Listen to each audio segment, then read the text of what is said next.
Sarah, notre paracha, c'est l'histoire de la mort de Sarah, de son enterrement et de l'achat de cette grotte où elle est enterrée à Marpella. Mais c'est aussi l'histoire du mariage d'Isaac. Les recherches qui ont été effectuées par Abraham pour trouver à son fils une épouse digne de ce dernier. Il fait appel à son serviteur préféré, qui est un vrai disciple, Eliezer, pour se rendre en Mésopotamie et chercher là-bas la femme digne d'Isaac. Eliezer se met en route. Il arrive sur ces terres qu'Abraham avait connues, d'où il était parti. C'est la terre de Nahor, frère d'Abraham, de ses descendants, dont Laban, que nous allons très vite rencontrer. À partir de là, Eliezer n'a que l'embarras du choix. Mais à peine arrivé, il doit abreuver les chameaux. Il cherche donc un puits où ces derniers, qui ont beaucoup marché, pourront trouver de l'eau à boire. Et chance, miracle, hasard, que sais-je, il trouve une bergère près du puits, qui d'emblée va s'approcher de lui et de ses chameaux pour donner à boire aux hommes qui accompagnent Eliezer et aux chameaux. Mais je devrais dire plutôt aux chameaux et aux hommes. L'ordre est ici très important.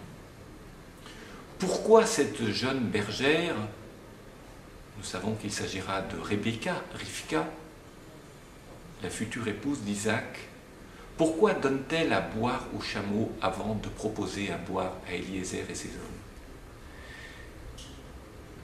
Donner à boire aux chameaux est le signe qu'Eliezer a reconnu comme étant la marque de quelqu'un d'extrêmement digne, étant donc la marque des qualités de Rivka, Rebecca.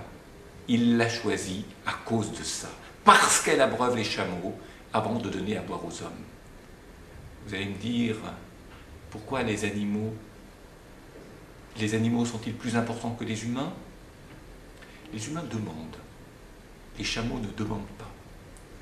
Et proposer à boire aux chameaux, aux animaux, avant de proposer à boire aux hommes, c'est rester attentif à ceux qui ne parlent pas, ceux qui n'ont pas de demande explicite, qui vivent en retrait, qui n'ont pas moins de besoins que les hommes, eux qui demandent, mais qui de fait, parce qu'ils ne demandent pas, risquent d'être oubliés.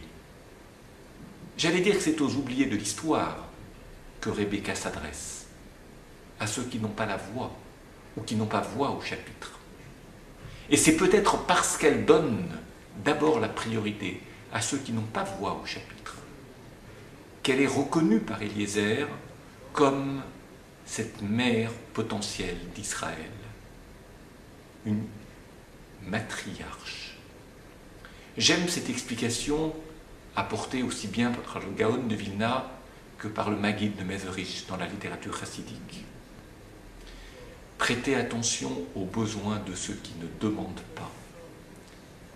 Ne pas interpréter les silences, mais être attentif à ce qu'ils peuvent contenir. Sinon, le monde est livré à ceux qui crient le plus fort, qui ont toujours la priorité et qui laissent derrière eux des tas d'insatisfaits, mais silencieux. Voilà ce que fut le comportement de Rivka. Voilà comment Eliezer comprit que Rivka était quelqu'un d'exemplaire. C'est la raison pour laquelle il ouvre ses négociations avec cette famille, la famille de Rivka, pour que celle-ci l'accompagne et revienne sur la terre d'Israël pour épouser Isaac, sachant que la décision relevait de la seule Rivka. Contrairement à Abraham qui s'est entendu dire par Dieu « Le rat va pour toi », Rivka n'entend pas la voix de quelqu'un d'autre. Elle prend les devants et elle dit « Je veux partir ». Ce je veux partir est essentiel, parce que Rivka est une femme de parole. Nous la retrouverons dans les parachiotes qui viennent toujours en situation de parole, aussi bien auprès de son mari Isaac qu'auprès de ses enfants Jacob et Ésaü. Non seulement elle parle, mais elle fait parler les autres, elle aide les autres à s'exprimer. Ce rôle essentiel d'une femme qui non seulement s'exprime, mais qui aide les autres à parler juste, est le trait le plus caractéristique de notre matriarche Rivka. En cela, elle est un formidable exemple pour nous. Shabbat Shalom.